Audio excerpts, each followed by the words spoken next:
Varicose veins కి సరైన చికిత్స కోసం సంప్రదించండి ఎవిస్ హాస్పిటల్. నమస్తే రమగారు. నమస్తే రమగారు, స్నానం చేయకుండా ఎలాంటి పనులు చేయకూడదు? చాలా చేయకూడదు. చాలా ఉన్నాయా? ఓకే. చాలా చేయకూడదు అంటే ఏమేం చేయకూడదు చూద్దాం. సినిమాటిక్గా కొన్ని వ్యవహారాలు నడుస్తుంటాయి జయ. ఊళ్ళల్లో ఓ రకం చాలా పనులు అయ్యాక కానీ ఊళ్ళో కొన్ని కొన్ని కొన్ని కమ్యూనిటీస్లో స్నానాలు చేయరు. వంట కూడా అయిపోతుంది, తర్వాత స్నానం చేస్తారు. కొన్ని చోట్ల తెల్లవారుగానే స్నానం చేస్తారు. తెల్లారగానే స్నానం చేసేస్తే వాకిళ్ళు ఉడ్చుకోవాలా, ఇల్లు ఉడ్చుకోవాలా, స్నానం చేశాక ఇల్లు ఉడవటము, బట్టలు ఉతకటము అవన్నీ చేయాలంటే ఒక చికాగ్గా ఉంటుంది కదా. పొద్దుటి పూట కొన్ని ప్రత్యేకమైన పనులు, వాకిలి ఉడిచి ముగ్గేసుకోవటం, వాకిలి ఉడిచి ముగ్గి నీళ్లు చల్లటం, లేదా వాకిలి వరండా కడుక్కోవటం. పని మనిషి చేస్తుంది అనుకో బాధే లేదు, పనమ్మ వేస్తుంది, ఎప్పుడో చేసేస్తుంది, ఓకే. లేకపోతే మనమే చేసుకోవాలంటే వాకిలి ఉడిచి ముగ్గేసుకోవాలి, నిద్ర లేవగానే బ్రష్ చేసుకోవాలి. ఈ బ్రష్కి ముందా వెనక అనేది మీ చాయిస్. వాకిలి కడుక్కోవటం దానికి బ్రష్ తోటి సంబంధం ఏం లేదు. పాచిమొహంతో వాకిళ్ళు ఉడుచుకుంటారు సాధారణంగా, అదేదో అయిపోతుంది. తర్వాత ఈ స్టవ్ దగ్గరికి వెళ్ళాలంటే స్నానం చేసే వెళ్ళాలి. పాలు కాఫీ డికాక్షన్ పెట్టుకోవడానికి కూడా స్నానం చేయాల్సిందే. స్నానం చేయకుండా స్టవ్ ముట్టుకోకూడదు అనే సిద్ధాంతం ఉన్న కుటుంబాలు కొన్ని ఉంటాయి. నాకు ఆ సిద్ధాంతం లేదు. మా ఇంట్లో మడికి పొయ్యి వేరు, మామూలు వంటకి మామూలు పాలకి కాఫీలకి స్టవ్ వేరుగా ఉండేది. అది ఇది ఒకటి కాదు. మా చిన్నప్పుడు చాలా సంవత్సరాలు అలాగే ఉంది. పైగా మడి వంట చేసుకునేటప్పుడు పొద్దుటి స్టవ్ కడుక్కుని స్నానం చేసి స్టవ్ కడుక్కున్నాకే స్నానానికి వెళ్ళి అప్పుడు వంట, కడిగిన పొయ్యి మీదే వంట. ఇప్పుడు నేను కూడా అంతే చేస్తా. స్టవ్ వంట ముందు స్టవ్ తుడుచుకోవటం నాకు అలవాటు. ఇప్పుడు ఇలా సిద్ధాంతంగా చెప్పలేకపోతాం. వాళ్ళ ఉద్యోగాలు, వాళ్ళ అవసరాలు, పిల్లల స్కూళ్ళు, మగవాళ్ళ ఆఫీసులు, వీళ్ళ సొంత ఆఫీసులు, వాళ్ళ ఇంట్లో ఉన్న పెద్దవాళ్ళు, ఇంట్లో ఏదైనా దేవతార్చన ఉంటే అక్కడికి వంట అందించటము, అన్నం వండేసి పొద్దున్నే దేవతార్చనకి ఇవ్వటము, ఈ బోల్డ్ వ్యవహారాలు ఉంటాయి కదా, దాన్ని బట్టి చేసుకుంటారు. స్నానం చేయకుండా దేవతార్చన చేయకూడదు, దీపారాధనలు చేయకూడదు, దేవాలయానికి వెళ్ళకూడదు, ఇతరుల ఇంటికి వెళ్ళేటప్పుడు స్నానం చేయకుండా వేరే వాళ్ళ ఇంటికి వెళ్ళకూడదు. మనం పక్కింటికి కాఫీ పొడప్పుకి అయితే పర్వాలేదు, ఓకే. కాఫీ పొడప్పు అయితే, కాకపోతే పొద్దునే వాళ్ళు ఎవరైనా పిలిచారు, వాళ్ళు స్నానం వచ్చాక చేద్దామని వెళ్ళకూడదు. వాళ్ళ ఇళ్ళ నుంచి వచ్చి స్నానాలు చేయకూడదు, అది తప్పు.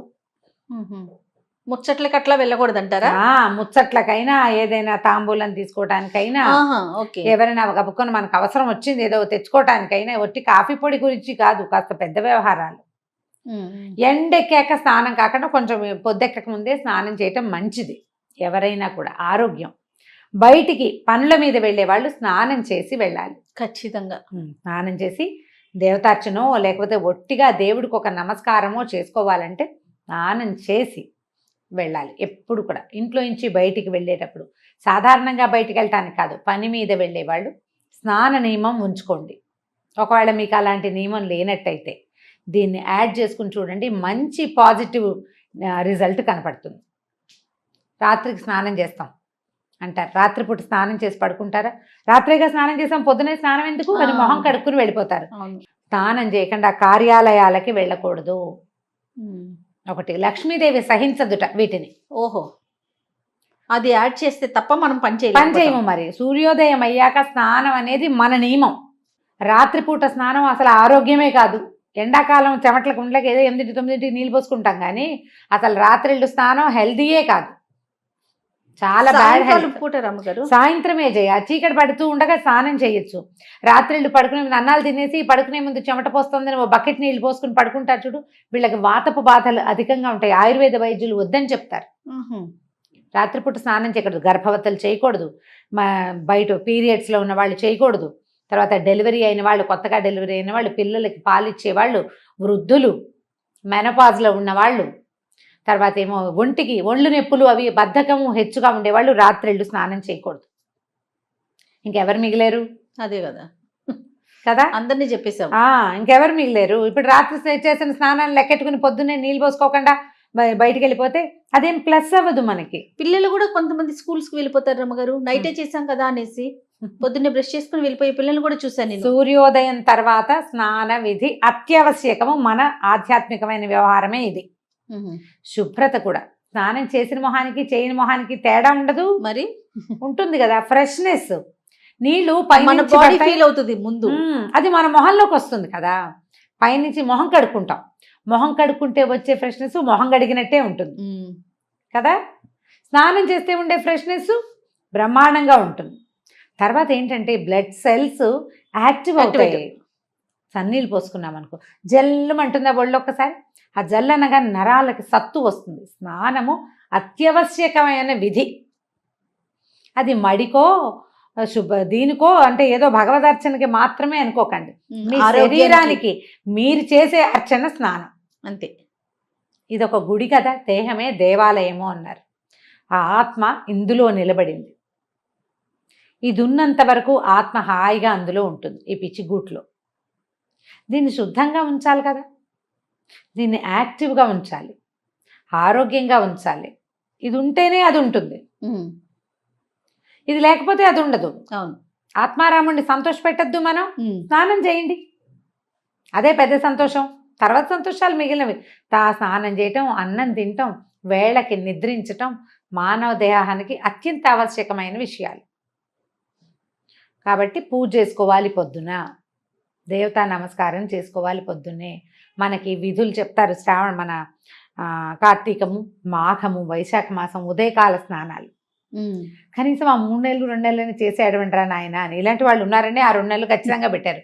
ఈ నిత్య స్నానమే కాకుండా అప్పుడప్పుడు నదీ స్నానాలు, సముద్ర స్నానాలు కూడా పెట్టారు. తీర్థ స్నానాలు, ఎక్కడికైనా వెళ్తే, ఏ తిరుమల వెళ్ళాం అక్కడ చక్కగా తీర్థంలో స్నానం చేయటం, ఎక్కడికో వెళ్తాం, కంచికో కాశీకో వెళ్తాం, అక్కడ గంగానదిలో నదీ స్నానం ఎంత మంచిదో అది.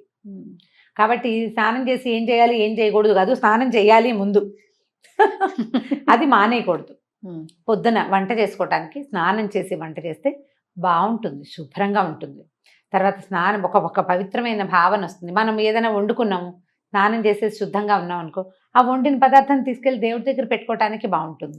పాచమొహంతో వంట చేసేసుకుని అది ఎలా పెడతాం, అది పెట్టలేకపోతాం. నేను టిఫిన్ ఏర్పాటు చేస్తాను అని లాస్ట్ టైం ఒక వీడియో చేస్తే, స్నానం చేయకుండానే టిఫిన్ చేస్తారా అని ఒకళ్ళు అడిగారు నన్ను. టిఫిన్ చెయ్యను, ఏర్పాటు అంటే ఇడ్లీ పిండి, దోశ పిండి అవి తీసి బయట పెట్టుకోవటము, చట్నీకి కావాల్సిన దినుసులు ఏమిటో చూసుకోవటం, అదే చేస్తాను.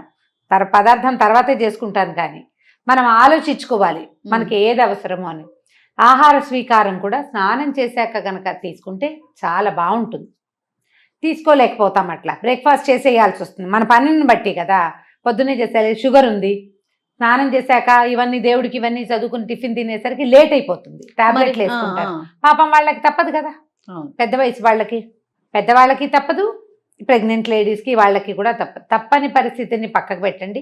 నార్మల్గా అయితే తొందరగా స్నానం చేసేసి బ్రేక్ఫాస్ట్ చేయటం, తయారు చేసుకోవటము, తింటము కూడా రెండును.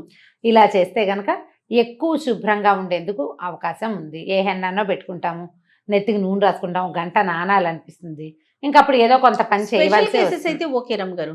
నార్మల్ ఇష్యూస్ అయితే మాత్రం మార్నింగ్ లేవగానే చేయమంటారా? చేయండి.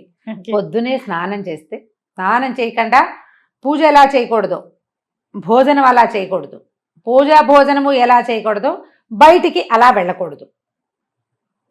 ఇవి 3. ఇంకేముంది రమ్మగారు, ఖచ్చితంగా స్నానం చేయాల్సిందే. మిగిలిన మీ ఇష్టం, ఇంకా మేమే మిగిలిన అన్ని చెప్పారు. రైట్. ఏదేమైనా మార్నింగ్ లేవగానే స్నానం చేయటం ఉత్తమం. మీరు పూజ గీజ ఏం చెయ్యరు. ఒక ప్లస్ పాయింట్ చెప్తా, పూజ చేయరు మీరు. ఓకే, మీకు అలవాట్లేదు. ఇంట్లో ఎవరైనా దీపం పెట్టుకుంటారు, లేకపోతే లేదు, అది కూడా మనకు అక్కర్లేదు. మగవాళ్ళకి చెప్తున్నా, స్నానం చేయగానే బయట ఏ బాల్కనీలోనో కిటికీలోనో సూర్యుని చూసి దండం పెట్టుకోండి.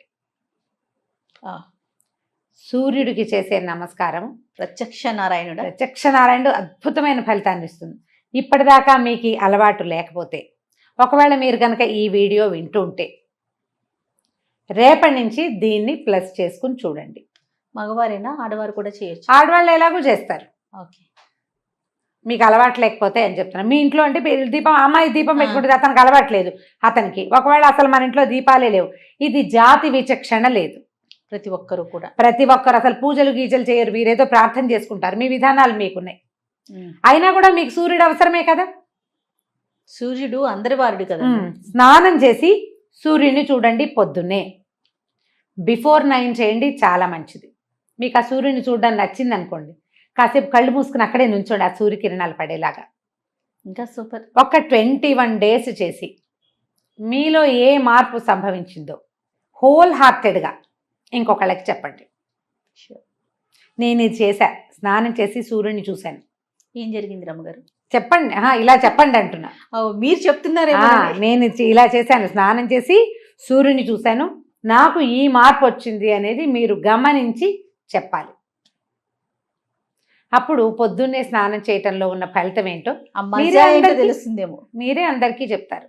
ఎర్లీ మార్నింగ్ సూర్యుని చూడడంలో ఉన్న ఆత్మానందం ఏంటనేది చూసేవాడికే తెలుస్తుంది. మీరు బాగా ఎంజాయ్ చేస్తున్నారు. రైట్ రామ్ గారు, నమస్తే అండి. నమస్తే.